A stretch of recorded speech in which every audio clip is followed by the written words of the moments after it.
اسلام ماں کو الٹا کہنے کی اجازت نہیں دیتا، وہ اس بات کی اجازت کیسے دے گا کہ معصوم بچوں کے سامنے ان کی ماں کو موت کی آغوش میں اتار دیا جائے؟ جو اسلام بیٹی کو بے رداد نہیں ہونے دیتا، وہ اس بات کی اجازت کیسے دے گا کہ بنت حوا کو برہنہ بدن چوراہے میں لٹکا دیا جائے؟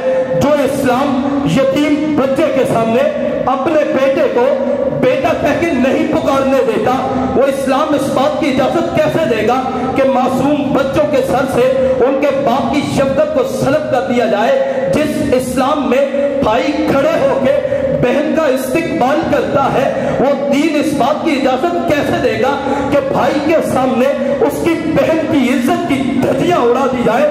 ہاں جناب والا، جو اسلام بچوں پہ شفقت کا حکم دیتا ہے، وہ اس بات کو کیسے گوارا کرے گا کہ معصوم بچوں کے جسموں کے ٹکڑے کر دیا جائے؟ جناب والا، تصویر کا دوسرا رخ بھی دیکھیے۔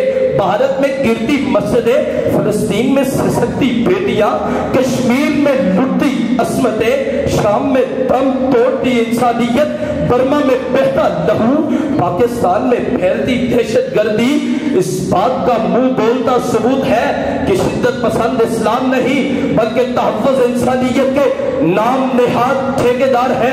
اعتدال ہمارا زور، اعتدال ہماری طاقت، ہماری توانائی اور ہمارا فکار ہے، لیکن جناب والا، جب سے دامن اعتدال ہم سے چھوٹا، ہم نے ایک دوسرے کے گریبان چاک کیے، ایک دوسرے کو نوچنے لگے، باہم سب کو شتم کرنے لگے، زبانیں انگارے اگلنے لگی، الفاظ تلوار کا کام کرنے لگے، منبر و محراب کا تقدس پامال ہونے لگا۔